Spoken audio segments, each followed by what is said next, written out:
A continuación, Noticiero Telesucesos. Clasificación A. Apto para todo público. Un noticiero pensado para usted porque se lo merece. Nos acercamos a la realidad desde diferentes perspectivas. Noticiero Telesucesos. Primera parte del noticiero Telesucesos con las noticias más importantes del día.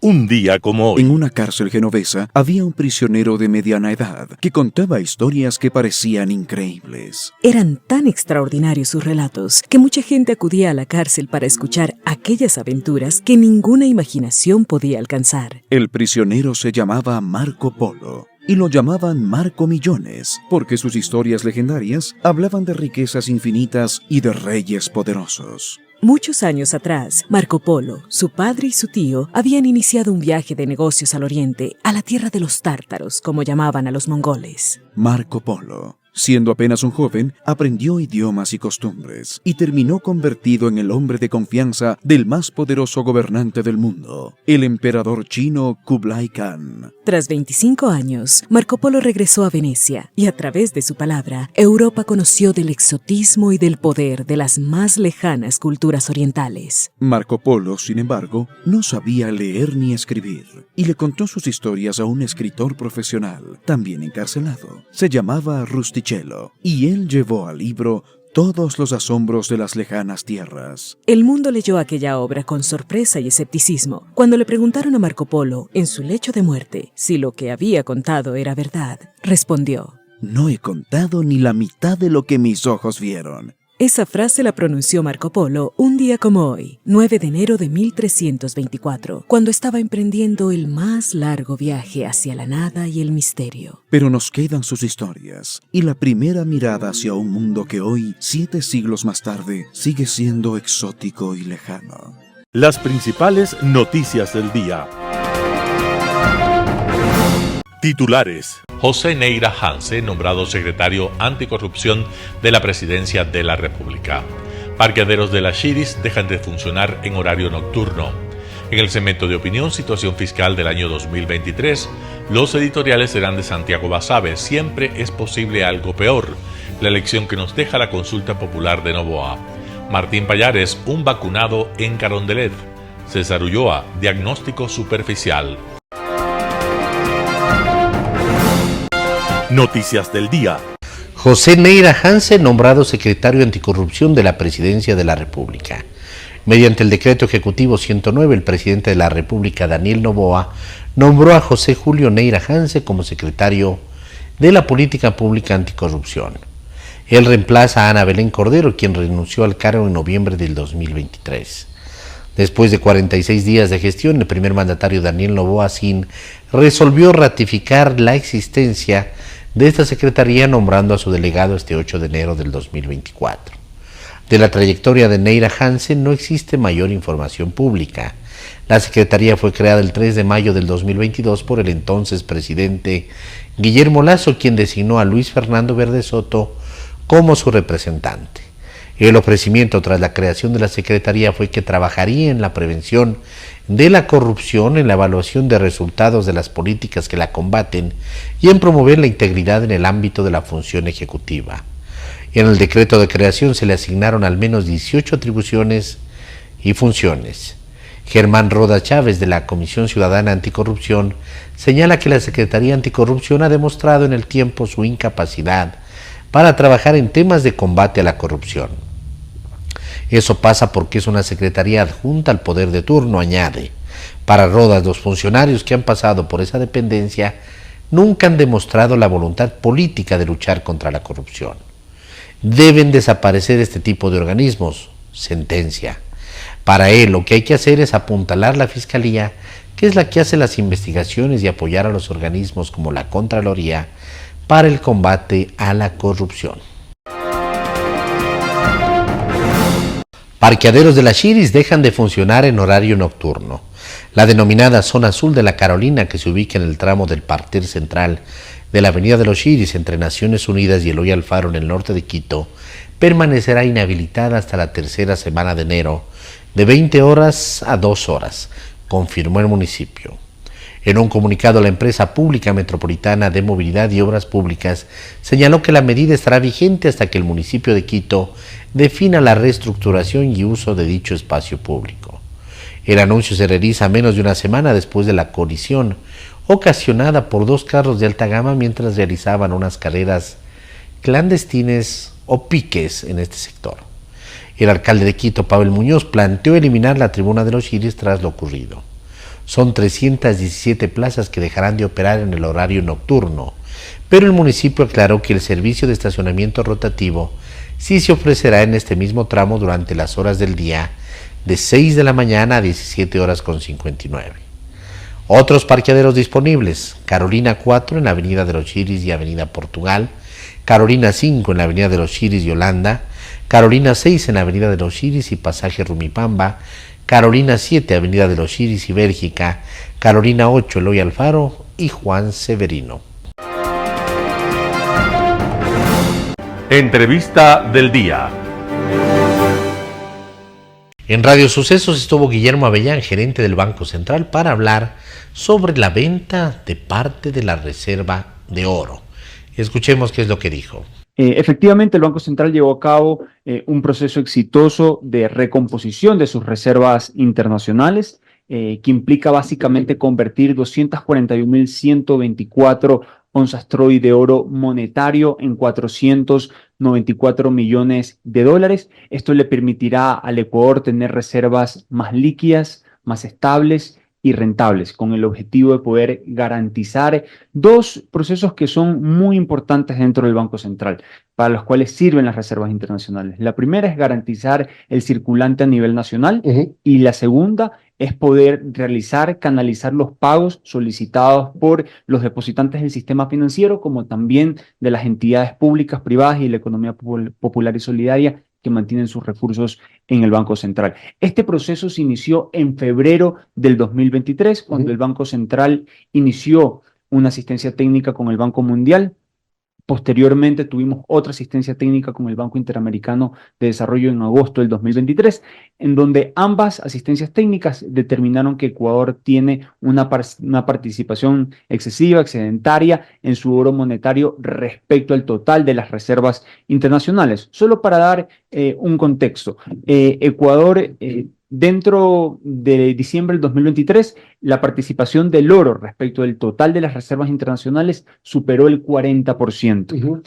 Incluso cuando las reservas alcanzaron su máximo histórico durante la administración del expresidente Lasso, que superaron los 9.400 millones de dólares, la participación del oro seguía siendo alta, de alrededor del 20%.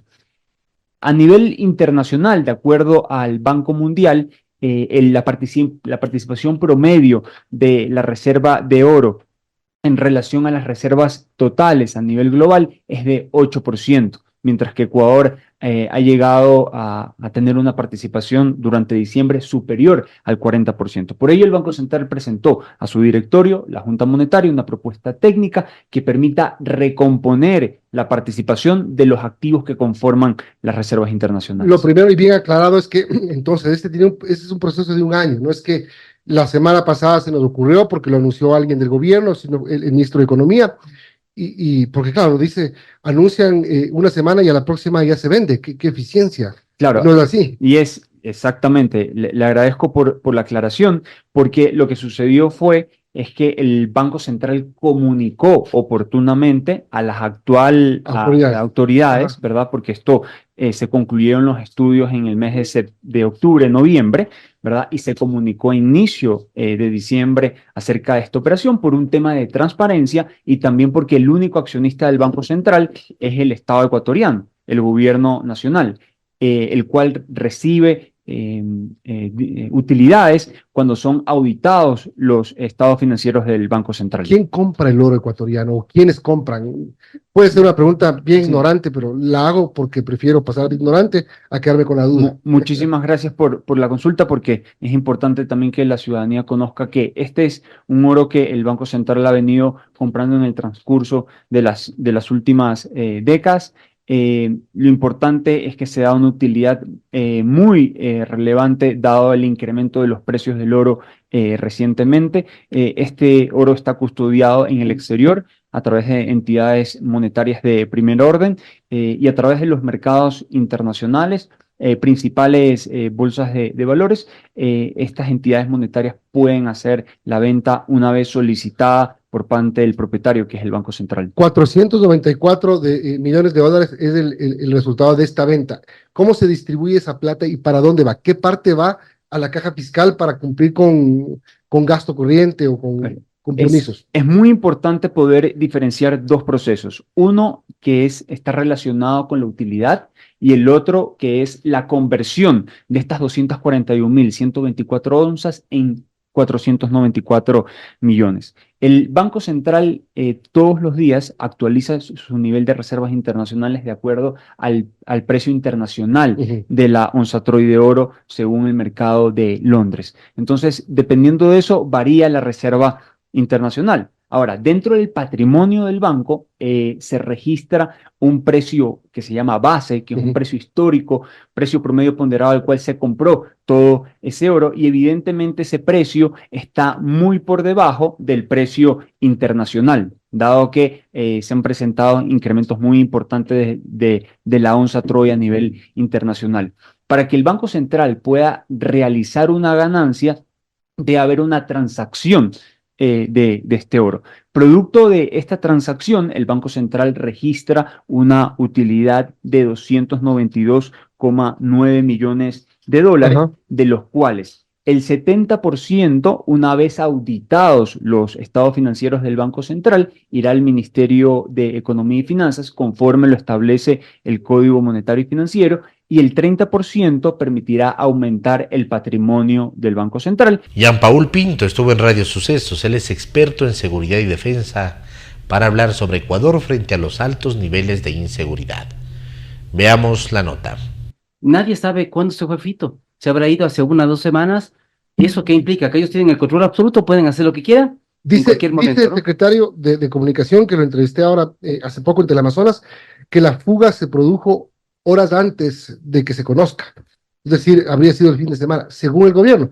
Lo que no saben decir es que si se encontró un túnel, alguna seguridad forzada, violentada, todavía no atinan a decir. ¿Cómo no atinan a decir? Es que lo que pasa es que como ellos tienen el control de todo, no hace falta que caben un túnel como el Chapo Guzmán, que rompan seguridades. O sea, pudo haber salido por la puerta. Tranquilamente saliendo, dándose de la mano con todos los guardias penitenciarios, con el director de la cárcel y decirle, ¿sabe qué? Gracias, me voy. Que esté muy bien y salir por la puerta grande. Eso es lo que realmente... Hay unas imágenes que se difundieron ayer de la celda de Fito, donde no había nada. O sea, no sé si las imágenes corresponden a grabación después de su evasión, pero muestran que aparentemente él se llevó sus cosas. Exacto, es lo que te digo, él tuvo o sea, todo el tiempo... Una mudanza, no una fuga. Exacto, como todo está infiltrado, a él le avisaron con la suficiente antelación para que él pueda arreglar y organizar todo. Porque le iban a trasladar a La Roca, esa es la información. Él dijo, evidentemente, si me van a volver a hacer esto, evidentemente yo voy a salir, ¿no es cierto?, con mis hombres, con mi dinero, con mis armas, y le dieron el tiempo suficiente para que él justamente pueda salir, digamos, sin problemas, porque de lo que vemos no hubo violencia, no es que hubo un herido, hubo muertos, nada, simplemente no está. Es que la información que tenemos hasta ahora, Milton, es simplemente que no está. No hay otra información de parte del gobierno. Ese es el problema principal. Bueno, ¿cómo se resuelve esto? Esa es la gran pregunta, porque cuando Moreno era presidente, empezaron los motines y dijeron, esto es culpa del gobierno. Cuando Lazo era presidente, hubo 450 muertos más o menos, esto es culpa de Lazo. Y ahora que está Noboa, también es culpa de Noboa. Mira que lo que hay que hacer es una cosa que el gobierno debió entrar desde su primer día. Dijo, a ver, el plan para el SNAI tiene que ser esta, y les presento al nuevo director del SNAI, que es tal persona, y se posesiona el primer día de gobierno. Y es lo que debimos haber tenido, pero mira que llevamos 1 mes y hasta ahora no sabemos qué va a pasar con las cárceles, porque el SNAI implica, no sé, un tema de reestructuración, de reingeniería total, un tema de contrainteligencia, porque hay que determinar quiénes están infiltrados en el SNAI y trabajan. Es que ahí uno se pregunta, si ni con las que tienes puedes, ¿para qué vas a hacer más? Entonces, la idea un poco, mira, es realmente replantear completamente el SNAI. Mira que le quitamos poder, porque antes era un ministerio, después bajó a ser una secretaría. Entonces, le quitaste poder al tema de cárceles, del tema de rehabilitación, reinserción. Entonces, ahora a las nuevas autoridades les toca realmente pasar pruebas de confianza, el tema de contrainteligencia, fortalecer la inteligencia en el SNAI, de forma a estar seguro de quiénes en el SNAI pueden quedarse y quiénes deben salir, porque realmente lo que vemos, Milton, es que la gente que opera en las cárceles de parte del SNAI no trabaja para el SNAI. La gente que opera en las cárceles trabaja para el crimen organizado. Y por eso Fito salió tan fácilmente y hasta ahora no lo encuentran. Ahora, lo mínimo que debería hacerse es marcar responsabilidades de alguna manera, porque Por salen los supuesto. funcionarios del gobierno a felicitar a la policía. Perdónenme, amigos policías, ¿a felicitarlos de qué? No tiene nada que ver en esto, quizás sí, no tiene nada que ver, pero no es el momento de agradecer a nadie, es un momento Exacto, terrible, se te está jugando uno de los delincuentes más peligrosos de este país. Es que es impresionante, ¿no? Yo digo la estrategia de comunicación tan errada del gobierno. ¿Cómo es posible que salgas de una reunión del COSEPE, que es la entidad más alta de seguridad, y salgas casi con cara de felicidad, Claro. a felicitarnos entre todos, a decir que buenos somos todos, somos muy técnicos y profesionales?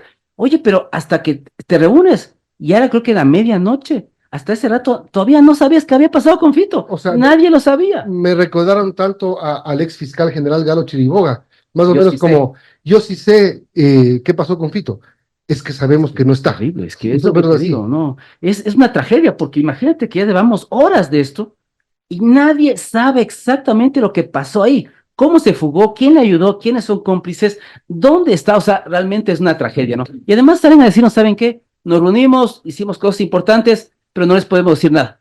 Es decir, Exacto. pero entonces, ¿para qué haces una rueda de prensa? Y ahí está un tema importante, porque cuando hablan del plan Fénix, dicen el plan Fénix es secreto. Y tantas veces repiten que es secreto que uno ya piensa que a lo mejor es que no hay y no tienen que decir. Exacto, y mira, yo siempre digo una cosa importante. Lazo pudo haber hecho cualquier cosa, pero faltando 2 días para que acabe su gobierno, dejó un plan bien interesante, muy interesante, una estrategia en 2030.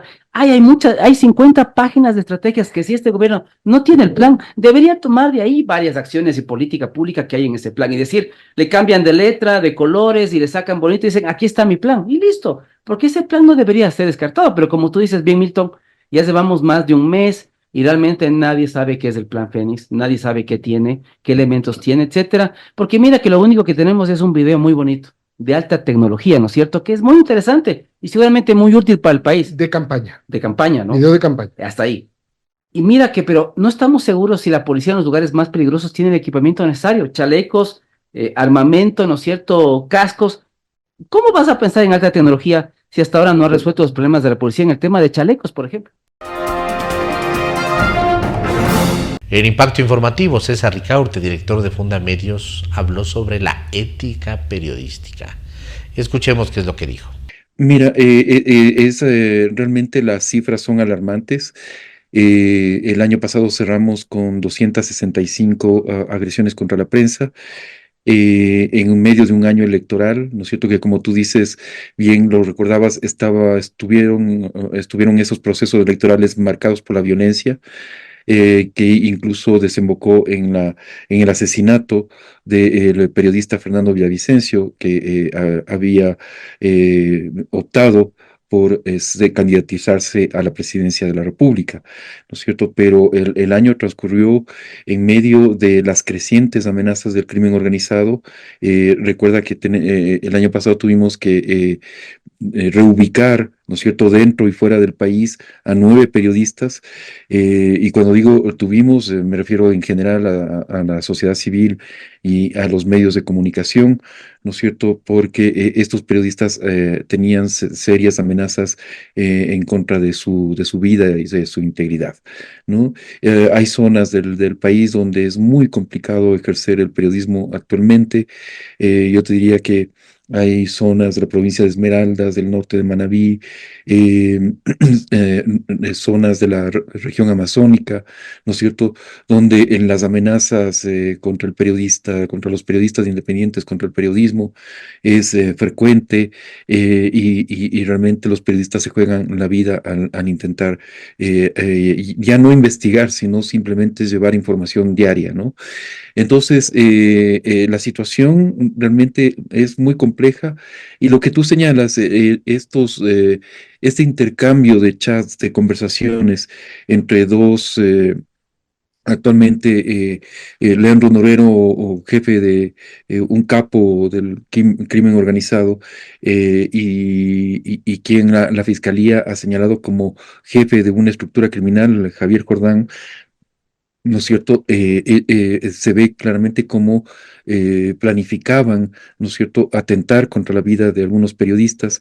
Y es aterrador mirar que lo que hablan de incluso de cometer un crimen que sirva como lección, ¿no es cierto?, para que el resto de periodistas se callen, ¿no es cierto?, dejen de investigar, dejen de meterse en los negocios sucios que tenía esta gente, que tiene esta gente. Entonces, y realmente es muy, muy preocupante toda esta situación. Esos Es chats son del alarmante. año 2022, César, pero al Sí, parecer tienen plena vigencia.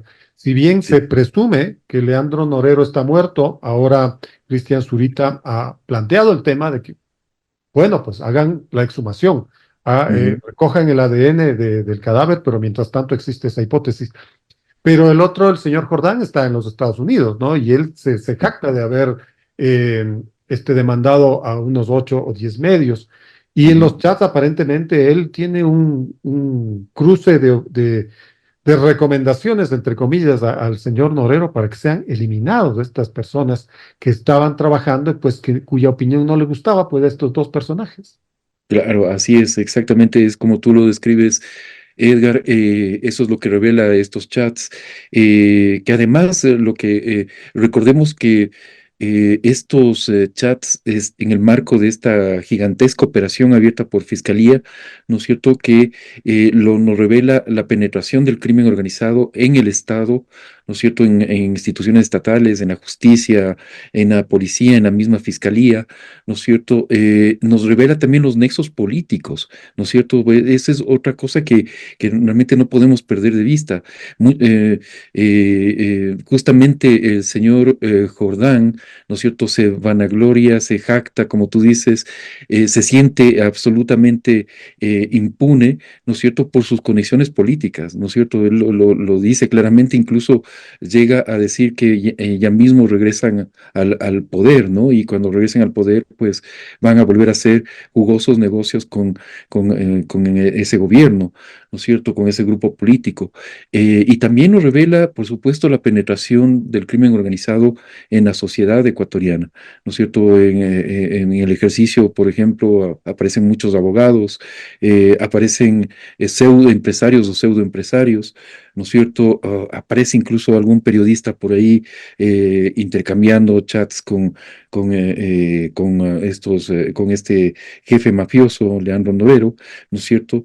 Es decir, hay toda una estructura del narcotráfico que ha penetrado en la sociedad ecuatoriana, y por supuesto, esto pone en alto riesgo al ejercicio periodístico.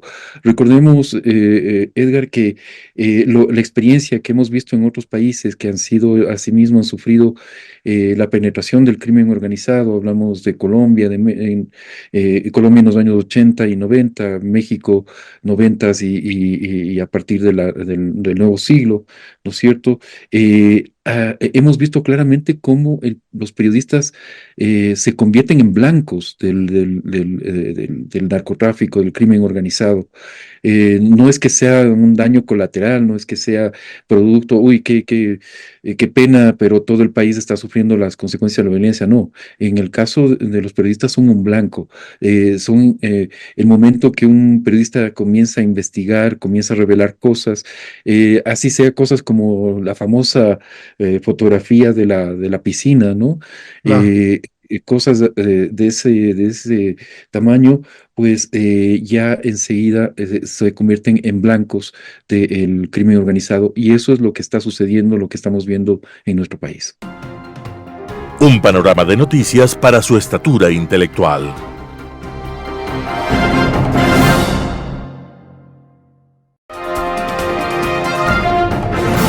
Opinión. Estimados amigos y amigas, gracias por estar con nosotros en este programa de Telesucesos. Aprovecho la oportunidad para desearles a cada uno de ustedes y a vuestros familiares que este año 2024 sea de inmensa prosperidad para ustedes, ¿sí?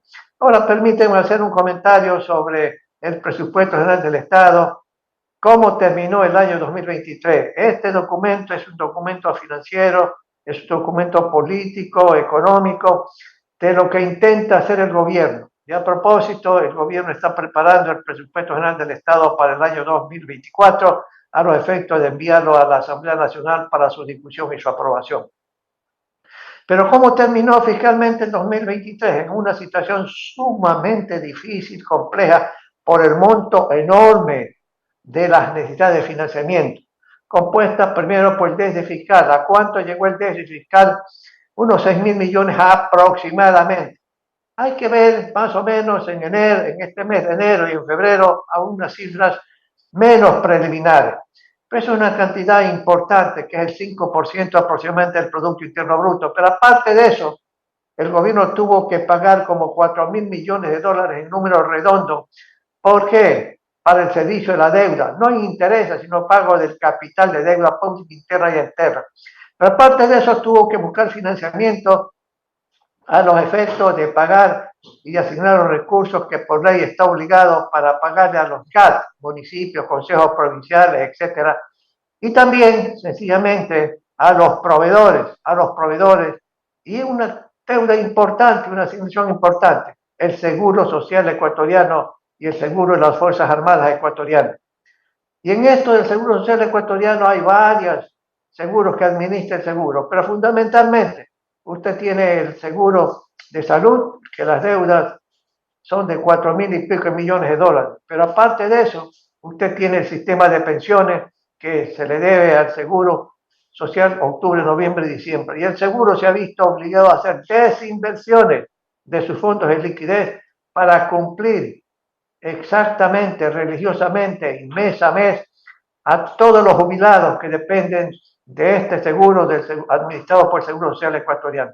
Luego vienen los proveedores del sector privado que le vendieron servicios, le vendieron bienes al gobierno nacional, y este gobierno pues demora en los pagos. Todo eso son deudas, cuentas por pagar, que alguna gente le llama a los técnicos deuda flotante. Es una forma de financiar el déficit. De tal manera que las necesidades de financiamiento con toda seguridad superaron los 12.000 millones de dólares. Ahora bien, ¿qué va a pasar el año que viene? El año que viene las cosas van a ser también difíciles. Va a haber un auxilio en ingresos del gobierno nacional por la ley ya en vigencia, que tiene que ver con una reforma tributaria que diseñó y envió al Congreso, y esta se la aprobó al presidente actual, el señor Noboa. Y eso le va a dar, según las estimaciones del gobierno en forma neta, como 800 y pico millones de dólares, que servirán ¿para qué? Para financiar actividades del gobierno nacional, y entiendo que del déficit fiscal también, porque va a haber un déficit. Menor posiblemente en el presupuesto que se está preparando, pero que será un desequilibrio también importante. Pero aparte de eso, tiene que hacer frente a ¿qué? Al que van a haber menos ingresos, porque la economía no va a crecer como cree el gobierno. Entonces, sencillamente las recaudaciones tributarias no van a crecer. Y eso es negativo. ¿Para qué? Para la posición fiscal del gobierno. Pero aparte de eso, mis amigos, aparte de eso, sencillamente tiene que tomar en consideración la aplicación de los resultados de una consulta popular sobre el Yasuní. Yo personalmente creo que no es posible aplicar esa consulta popular, los resultados. Son 1.200 millones de dólares que se perderán en el año presente. Y la pregunta es cómo va a resolver y cómo va a compensar el gobierno esa falta de seguro si es que se aplica los resultados de esa consulta popular, que yo creo, vuelvo a repetir, que no se puede implementar, y tendrá que buscar el gobierno, entrar a buscar fórmulas jurídicas, económicas, etcétera, para poderle decir a la Corte Constitucional que no es posible implementar lo que ha decidido la Corte y en los plazos que ha decidido ese organismo. Amigos y amigas, y sencillamente va a haber un auxilio también, porque sencillamente el gobierno ha conseguido que por ley, por reforma de la ley, pueda pagar al Banco Central los 4.000 y pico millones en mayores plazos, de tal manera que la cuota anual que tiene que pagar este año, el próximo año, por parte del gobierno del Banco Central del Ecuador por deudas del pasado, sencillamente ese impacto, esa presión será mucho menor. Pero independientemente de todo, amigos, va a haber un déficit este año, el 24, también importante, y habrá que ver cómo quiere resolver el problema los amigos del gobierno nacional. El gobierno necesita y su posición fiscal necesita ingresos permanentes. Y los 832 millones que he hablado anteriormente y que espera el gobierno recibir por la ley en vigencia de reforma tributaria es, como hemos dicho anteriormente, un ingreso no permanente, es temporal. ¿Sí? ¿Qué va a pasar el 25? Bueno, veremos posteriormente lo que pasa el 25, algunas estimaciones que podemos hacer en este programa. Pero amigos, la situación es que el gobierno necesita otras fórmulas permanentes para sencillamente resolver este problema fiscal, que eso tiene un impacto negativo en las expectativas de los empresarios nacionales e internacionales para atraer más inversión y acelerar el crecimiento económico del país. Amigos y amigas, sencillamente la situación es enormemente compleja, sí, definitivamente, pero hay que crear más ingresos permanentes. El presidente ha dicho que este año 24 va a reducir el gasto del gobierno central en $1.000 millones. Vamos a ver de qué se trata. No hay ninguna desagregación y tendríamos que ver el presupuesto del Estado. Hay que reducir la masa de empleados públicos que tiene el gobierno nacional a través de los ministerios, etcétera. Y hay también exceso de personal en las empresas públicas como Petroecuador. De tal manera que hay que tomar esa decisión, que no es popular, por supuesto. Eliminar el puesto de trabajo, porque los contratos de trabajo se terminan. No a 100, no a 200, no a 300, sino a muchísimo más. Es una medida, pues, sencillamente que socialmente le pueden decir que es humano el gobierno, es inhumano dejar sin trabajo a tal o cual persona. Pero amigos, hay un problema serio de la finanza pública y en el presupuesto del Estado que hay que resolver. No se puede seguir. Estructuralmente ese problema del déficit fiscal hay que resolverlo con soluciones permanentes, no cosas temporales. Y yo creo, ya varias veces hemos indicado, se necesita crear más ingresos. Y yo soy de aquellos que he indicado varias veces y varios años que hay que eliminar el subsidio a los combustibles. No hay que focalizarlo, la focalización lleva a la corrupción. Y para evitar que haya irregularidades en la focalización hay que contratar más empleados públicos. No, mi amigo, hay que aumentar el precio de los combustibles sin focalizarlo.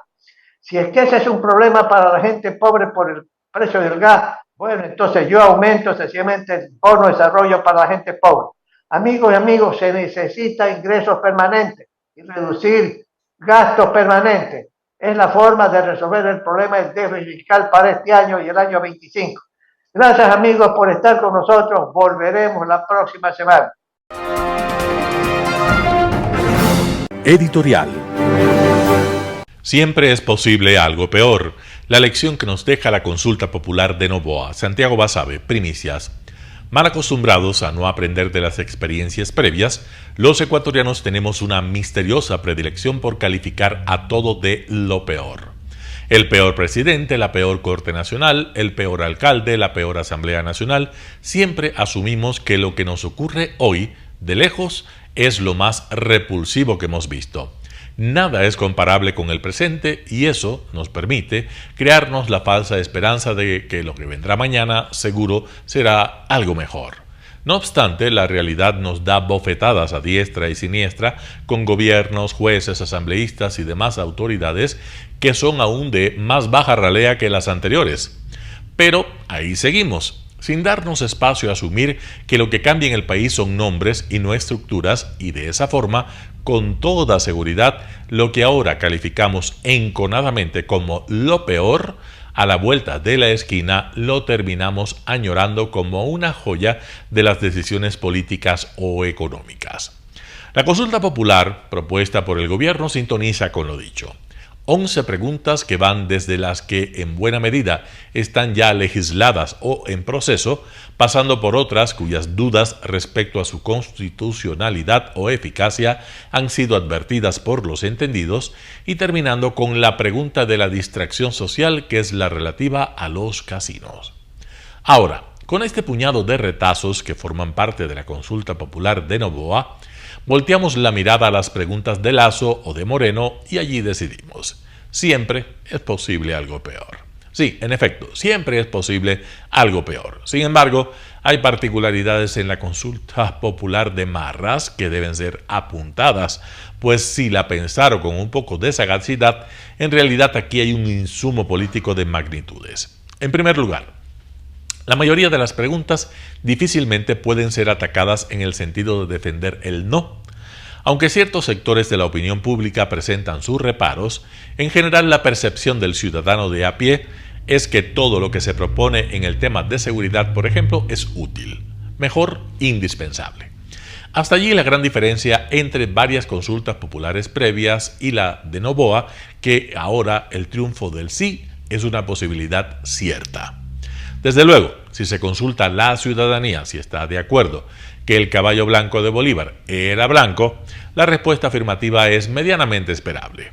Bajo esa lógica han sido elaboradas buena parte de las preguntas, pues lo que parece interesar al gobierno es dar la impresión de que goza de un amplio apoyo popular a una costa de consultar obviedades. Pero hay más. La consulta popular también podría ser usada por el gobierno para posicionarlo electoralmente a costa de otros actores. En efecto, si la Corte Constitucional desecha alguna de las preguntas, lo que parece casi inminente, resultará fácil a Noboa direccionar responsabilidades por eventuales fracasos en el control de la seguridad a los jueces de ese organismo. En el mismo sentido, si una vez aprobada la consulta popular, la Asamblea Nacional no tramita las reformas legales que de allí se desprendan, lo que es probable no solo por los tiempos del trámite legislativo, sino también por las escasas luces que circulan por esos barrios, ahí habrá otra narrativa de que el gobierno podría tomar partido para endosar culpas en terceros. Visto así, asumiendo siempre que hay una intencionalidad en presentar preguntas desalineadas y en algunos casos intrascendentes, Noboa podría colocarse como el candidato que busca recuperar la seguridad, pero que se ve impedido de hacerlo por la oposición, tanto de la Corte Constitucional como de la Asamblea Nacional. Como en casi todas las ocasiones, el presidente echa mano de la consulta popular para sus propios intereses personalistas y electorales. Mal acostumbrados como somos los ecuatorianos, no aprendemos que siempre, o casi siempre ha sucedido así, y que al final terminamos diciendo que sí, que esta era la peor consulta popular. Santiago Basabe, primicias. Un vacunado en Carondelet. Artículo de Martín Pallares publicado en Diario El Expreso. Dícese de los vacunados que son aquellas personas que son víctimas de una extorsión y que por ese motivo tienen que cumplir con determinadas conductas impuestas por el vacunador, es decir, por el extorsionador. Una conducta típica de alguien que está siendo víctima de una vacuna política es, por ejemplo, ser gentil con un delincuente como Jorge Glass y estar abierto a entregarle un salvoconducto para que pueda gozar de un asilo ilegal en México, y al mismo tiempo insulta a un actor político que ha ejercido su derecho a la crítica como María Paula Romo. O haberse comportado con especialísima delicadeza con Rafael Correa al no haber emitido ni una triste nota de protesta al gobierno de Bélgica por su delito flagrante de obstrucción a la justicia al advertir desde ese país que se venía el operativo Metástasis. Daniel Noboa, en efecto, está dejando al descubierto lo que probablemente es la más importante y perversa vacuna política en el Ecuador. Como se asoció con el correísmo para disque tener gobernabilidad en virtud de sus 50 votos en la Asamblea, ahora tiene que humillarse y humillar al país portándose con infinita benevolencia con dos prófugos de la justicia como Glass y Correa. Y mientras hace eso, trata de responsabilizar de todos los males de la actualidad a María Paula Romo y a su movimiento, que movilizaron una importantísima porción del electorado a su favor. ¿Cómo se explica entonces que Noboa haya denostado a Romo tachándola de excorreísta, mientras se sostiene en un pacto político con lo más granado del correísmo activo, ahora enlodado más que nunca con las mafias?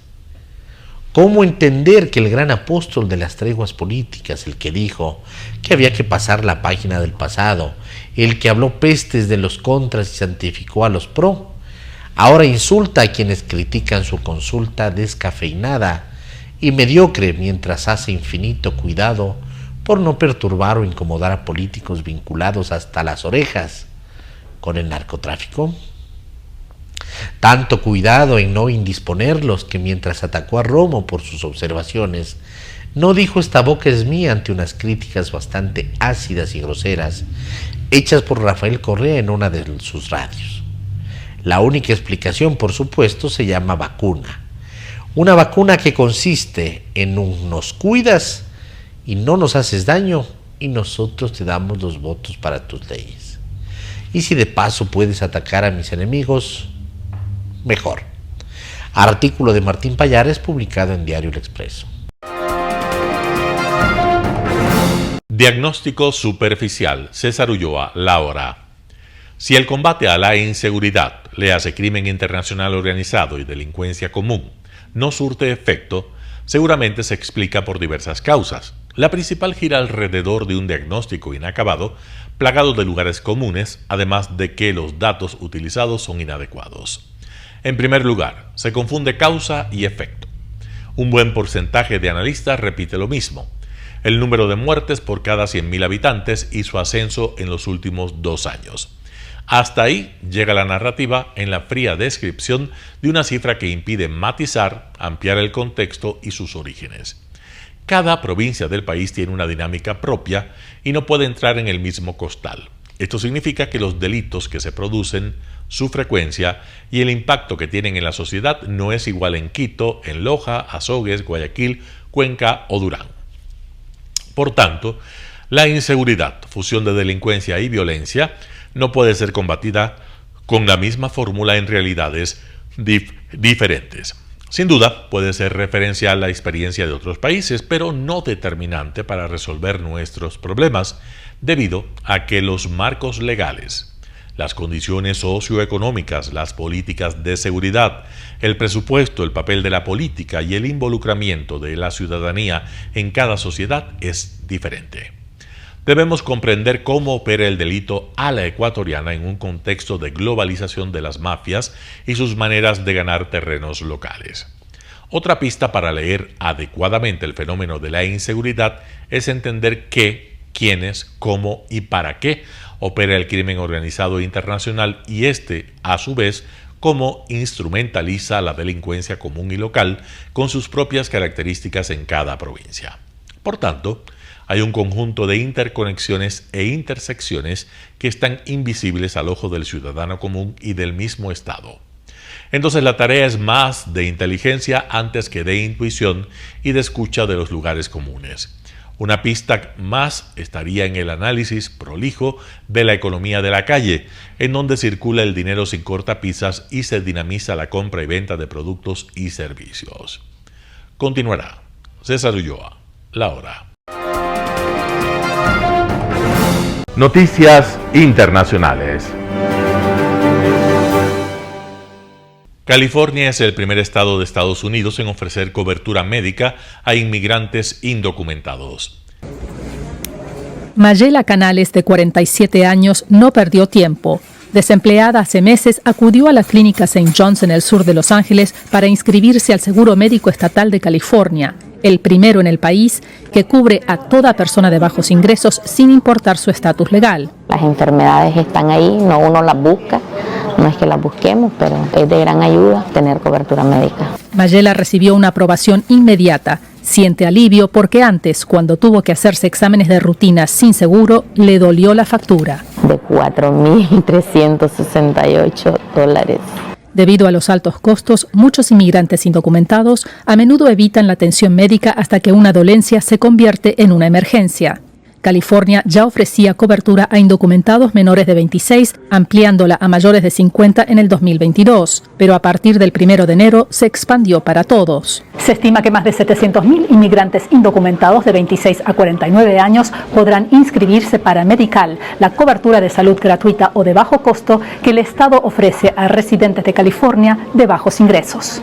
Se calcula que al menos la mitad de quienes califiquen para Medical están en el condado de Los Ángeles. Jonathan Mejía, director regional de la clínica St. John's, ayuda a inscribir a los nuevos beneficiarios. Esta expansión va a ayudarles para poder recibir todos los servicios médicos, medicinas, ver especialistas, para ver el dentista y especialista de los ojos. Gabriela López, una madre soltera de escasos recursos, ahora podrá operarse el quiste que tiene sobre un ojo. Ahora me va a ayudar mucho porque el Medical lo va a cubrir. Legisladores de California han destinado más de $4.000 millones anuales para expandir la cobertura médica universal. Expertos estiman que el tratamiento temprano de enfermedades crónicas reducirá los costos a largo plazo. Verónica Villafañe, Voz de América, Los Ángeles.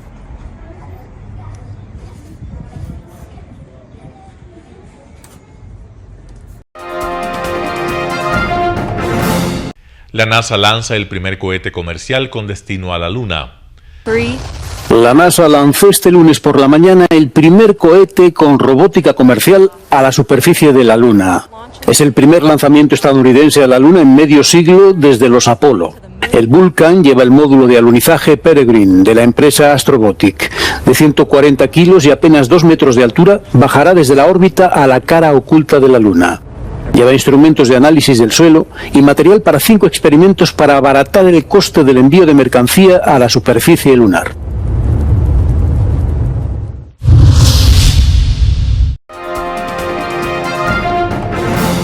En Noruega, condenado por masacre, demanda el fin de su aislamiento. Anders Behring Breivik, el fanático ultraderechista autor del doble atentado en el que murieron 77 personas en Oslo y en la cercana isla de Utoya en 2011, compareció ante un tribunal este lunes para demandar al Estado noruego por presunta violación de sus derechos humanos. Breivik alega que su confinamiento solitario desde su encarcelamiento en 2012 supone un trato inhumano, de acuerdo con la Convención Europea de Derechos Humanos. El régimen penitenciario de Noruega favorece la rehabilitación de los presos y Breivik está retenido en un complejo de 2 pisos con numerosas comodidades y opciones de entretenimiento y ejercicio. En 2011, Breivik mató a 8 personas en un atentado con bomba en Oslo antes de dirigirse a un campamento juvenil de un grupo político de centroizquierda en la isla de Utoya, donde vestido como policía mató a tiros a 69 personas, en su mayoría adolescentes.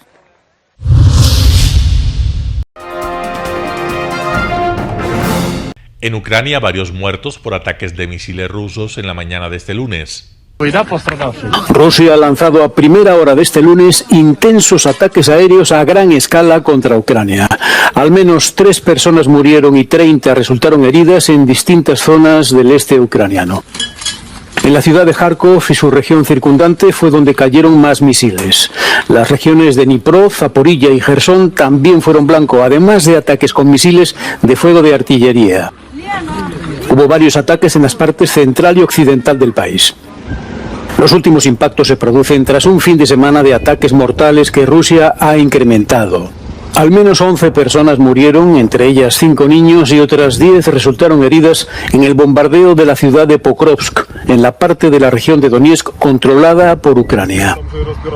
Kiev asegura que logra destruir la mayoría de los misiles y drones rusos, pero algunos todavía logran atravesar sus sistemas de defensa, a menudo con consecuencias devastadoras.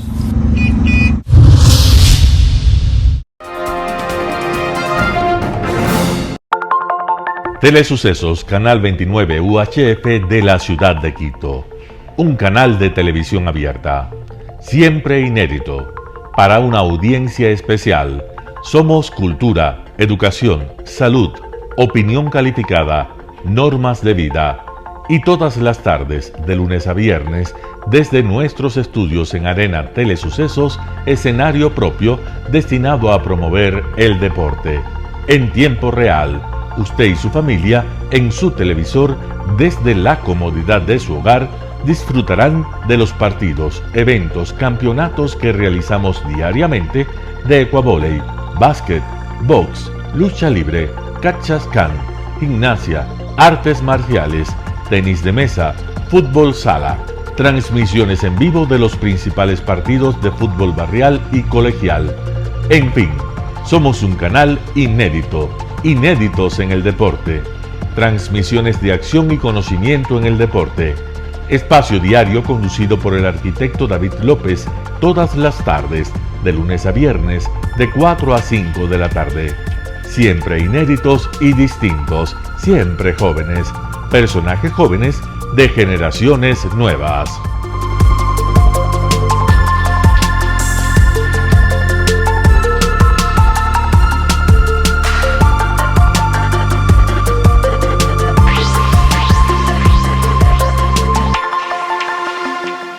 El término arena dejó tiempo atrás de ser sinónimo de muerte.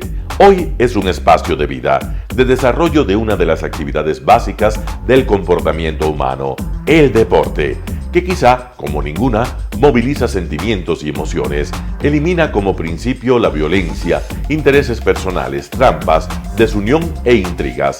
El deporte, con sus valores, solo deberá entregar mensajes de bien para mejorar las actuales estructuras sociales y políticas en deterioro en las que vive nuestro país. Hoy entregamos a nuestra audiencia de la ciudad de Quito deportes, y en especial a la parroquia de Calderón, uno de los sectores populares de mayor desarrollo de la ciudad, con una población estimada en 1 millón de habitantes que están en contacto diario con el canal 29 UHF, presente con sus instalaciones deportivas en Llano Grande, su centro de gravedad. Telesucesos, desde nuestro estudio principal y en el de Arena Telesucesos, es el único medio de televisión que transmite de lunes a viernes 4 horas diarias de diversos eventos y novedades deportivas: el ecuavóley, básquet, tenis de mesa, halterofilia, taekwondo, esgrima, box, cachascán, gimnasia olímpica. Pueden ser observados en Canal 29 UHF y en todas las redes sociales en su televisión, sin ningún costo, desde la comodidad de su hogar, en nuestro canal y en las redes sociales. Arena Telesucesos es el escenario en donde el deporte tiene vida. Nuestros invitados y jugadores están en la cancha junto a usted y como nunca antes en la pantalla de su televisor, acercándole a un espectáculo inolvidable de luz, color y fiesta. Por fin usted encuentra el deporte que practica y que nunca es transmitido ni considerado por otros medios de comunicación con la importancia que nosotros le damos.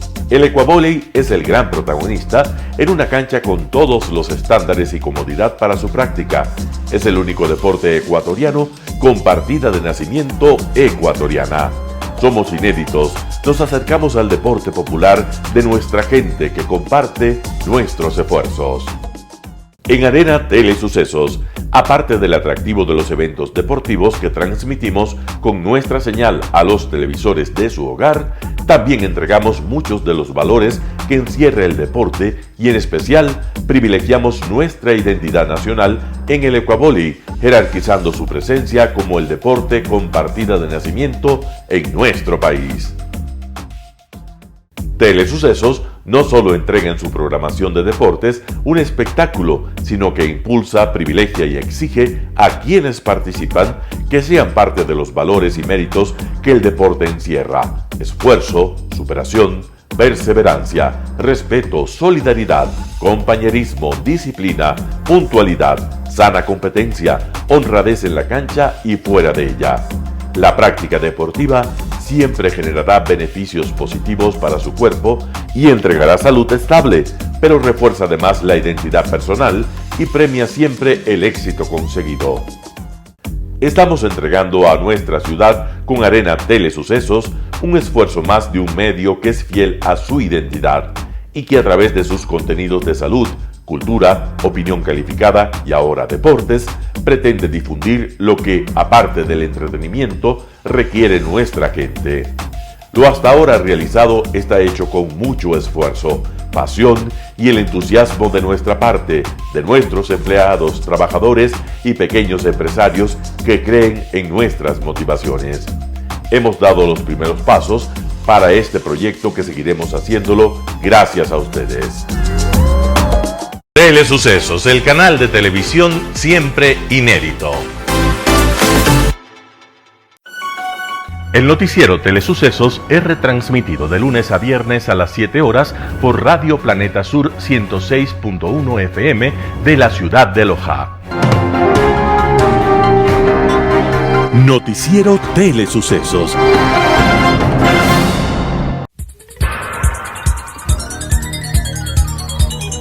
Las opiniones vertidas en este espacio por la producción y dirección del programa son de exclusiva responsabilidad de sus autores y de quienes intervienen en ellos.